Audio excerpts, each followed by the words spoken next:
May the 1st, 2025. Guys, I hope everyone's having a nice Thursday. It started out raining pretty heavy overnight here. Now it's 4:45, but the last couple hours it's been sunny. The weather's moved east off of us. There's just one line of thunderstorms. Alabama, you tasted that. It's moving over towards the East Coast now. But we needed some moisture. We didn't have any strong storms here like we saw up in Arkansas and Missouri and Texas and Oklahoma. But we did need the rain, but it was pretty heavy, so can't complain at all. I'm not going to complain about it. Everybody's safe. And again, with the spring gardens and things like that, Mother Nature needs this rain. We need the rain, and it keeps the temperatures down. It kept it very much cooler today through most of the day because of that rain last night. Anyway, I know today's been kind of a political day. A couple of videos I put up that were short segments of both Tom Homan and Stephen Miller really putting it to the reporters that are real, I call them libtards, but whatever name you want to call them, demons, that's another good term for them. And so the evil is abundant there. And you know, I've talked about the Kenites before, and that's the sons of Cain, probably about 50-50 on the planet. But these big major power cities, especially one like D.C. with all the Roman architecture, the Washington Monument and all the dome structures and everything like that, I think it's an attraction to demons, which creates the swamp. And I think all the big cities are, and it goes to a video that I'm working on about Babylon and the great whore and the cities.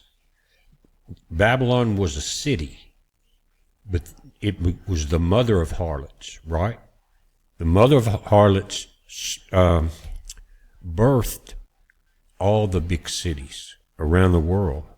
That's why the entire world is Babylon, not the entire population. The entire world is part of the Babylon system, guys. In the major cities, look at it. Look at Chicago, New York, L.A., D.C. I've been to D.C. twice. Once during the Obama administration, the Rolling Thunder motorcycle guys that come in there for the vets. And then I went again for Rolling Thunder under the Trump administration. What had happened is after Obama lost and Trump came in, the demons really started getting bad in D.C. Now, you guys live there and across the river in Virginia. Crystal City's where we stayed the first time. The second time we were right downtown. But the demons, guys, at the city in D.C., when Tina and I left there, I said, I don't think I'm ever coming back, and we left a couple of days early. We were there same time, same part of the year. And I think you guys remember we took a friend of ours sent us a Trump flag and to take up there, and we did. And we actually had pictures of it on the top of Klingman's Dome, which is about halfway to Washington, so almost exactly 1,000 miles from where I live to D.C., 2-day drive, if you don't like driving at night. But the first time it was okay. Even under Obama, because the demons were relaxed, I guess. The second time under Trump, though, they were outside of that White House, guys, left and right. It was very unsafe. It was chaos, what I saw. Again, it was Rolling Thunder. There were tourists in town and things like that. But the streets were totally different. Let me know in the comments if anyone else noticed that back during that time. But again, they started attacking. You had the BLM Plaza, all the other shenanigans that was going on. I think that it was designed to be infested because of the structures there and the ley lines and all of the Masonic things that we see there. And I saw it. I walked inside the Masonic building. But again, it was changed very much. And right now, I think it had relaxed probably. I didn't go back after that. But by the end of the Biden administration, I wouldn't have wanted to go back. And I don't know if the demons relaxed because they had the demons back in control, you know. But I know now they're probably pretty rough. And it looks like the most aggressive is the mainstream media during these press briefings. Anyway, I know there's a lot going on spiritually and physically, but right now we have a war going on physically, and it goes into the spiritual empire because of we're dealing with demons. And so I keep an eye on both sides. So if you get tired I know some people can say, BP, it's two wings on the same bird, right? Possibly in the long run, don't know that. But what I do know is I'm choosing the Republican side of this bird because I saw the destruction from the other side. So say what you want to do or say what you want to say. And I've seen what I thought was some pretty smart people tearing Trump down for not doing the things in the first 100 days. My God, how much can you do in a nation as big as ours, overrun by demons in 100 days? But I think that meeting that Tom Homan came out of in the skiff this morning, he said he didn't talk about it, just said it was a, secure briefing, that I think they made the changes. The judges have peed them off enough. And what Trump has done, I believe, is give them the time, the 3 months to expose themselves to us, so that when he does what I think he's about to do, there won't be a lot of other crybabying. It's kind of like Stephen Miller told him today, you want to live with them? I'll get your house in that neighborhood with MS-13, and a damn one of you want to live there, but you want to bring them in and let the other citizens face the consequences. Anyway, this came out this afternoon. It says a judge blocks Trump from deporting alleged Venezuelan gang members from South Texas using Alien Enemies Act. And I think this guy, let's pull it down, was a Trump appointed judge. And what he's done, I think, is trying to play both sides of it here. In other words, he says they can't remove him under the Alien Enemies Act that they just, put into place. And not that they can't remove him, but not under that act. You understand what I'm saying? It's an 18th century law. But there's another law called suspension of habeas corpus that these people better understand what's about to go on. Someone said FOFA in the comments about Holman earlier, and I think that's what we're about to see. Holman indicated that there's some governors, leaders of cities, about to face the consequences of going against the Trump administration's policy to protect the American people. And I'm an American taxpaying citizen. So I'm in both battles. I'm in the spiritual battle and I'm in the physical battle. So prepare for both. But anyway, this court judge, Fernando Rodriguez Jr., who Trump did nominate in 2018, said neither the court nor the parties question that the executive branch can direct the detention and removal of aliens who engage in criminal activity in the U.S. So someone slipped in there and slipped him some money. He continued, the president's invocation of the AIE through the proclamation exceeds the scope of the statute and is contrary to the plain ordinary meaning of the statute's terms. In other words, nitpicking when someone greases your palm, Rodriguez. That's what you did. And you didn't say anything until this time. But what's going to happen is you and a lot of these other judges are going to get slapped upside the head with this suspension of habeas corpus. I think that's what they're going to call it.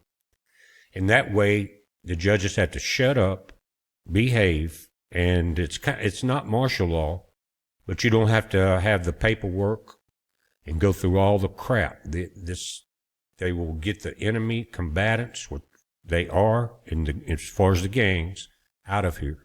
No judges. You're not going to get to talk. And I got a feeling Mr. Holman has a few of those judges in his radar scope. It says Rodriguez is the first judge to argue that the president cannot use the Alien Enemies Act to deport those the administration claims are gang members invading the U.S. Now, even if it was a slight stretch of that Alien Enemies Act, why did he do it? He knows what's good for the nation. They greased his palms. Rodriguez, you're another traitor. Trump can't be perfect on his nominations. He caught hell on the ones he got in there, and some of those are pretty sorry, too. In March, Trump proclaimed that the Venezuelan gang Tren de Agua was invading the U.S., citing the 18th century law as a special power to deport those migrants without the typical court proceedings. The court concludes that the president's invocation of the AIE through the proclamation again exceeds that scope, and as a result is unlawful. Thus, the proclamation language cannot be read as describing conduct that fails within the meaning. Again, is this judge trying to ride both sides? And that's really where you get split in two before the game is over.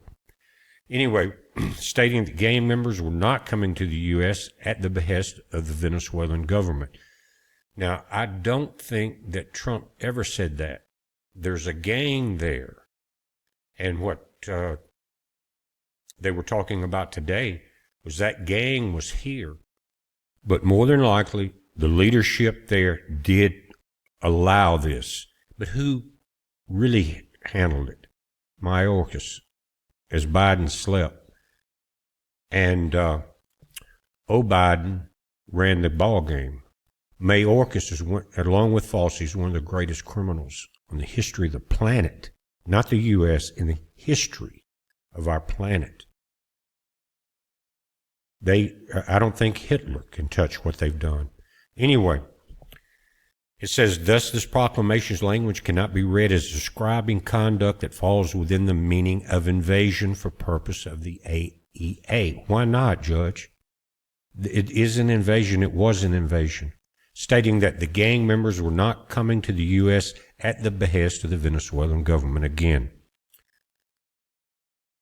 More than likely, if they were sent here to commit murder and knock off people that were against the Venezuelan government and the elections, then they were sent by the government. Anyway, they will, I think what we saw with Tom Homan, guys, saying just watching, just wait and see, as he grinned because he knows what's about to happen. I think things are going to change. That first 100 days is like the first round of a good fight. You're kind of feeling each other out, right? But second, third round, especially if you're in martial arts, you got 3 rounds, usually not 12. Things, all hell breaks loose. And what they did, again, exposure is key. We've done a lot of exposure on this channel about what these demons really do and how they really are. And so that 100 days with the government letting them act like crazy, demonic idiots, which they are, now will solidify in the minds of the American public what's about to happen. And that is, I think, getting the judges out of the picture totally. Getting the democratic, demonic system shut down. That's got to happen. And the Democrats, guys, honestly, have become an infestation. Think about the burning of cars, burning of buildings, lying, cheating, stealing, opening the borders, begging to get the terrorists pulled back into the nation. Why? Because that was their army that they were bringing in. If you really want to talk about who, of course, the government in Venezuela had something to do with that, but you got the Mexican cartels, the Mexican army, MS-13. But who allowed it? There is the real enemy, Mr. Trump. There is the real enemy. And we need to see you realize that cancer has to be removed or this nation will continue to erode. You can do it. You can do it very easily. Declare them a national terrorist organization for what Mayorkas and Obama And old Biden did. Do it. Lock them up. You're the one that came up with that terminology in the first election. We're watching it, guys. You watch it. It's a heads up. Be safe.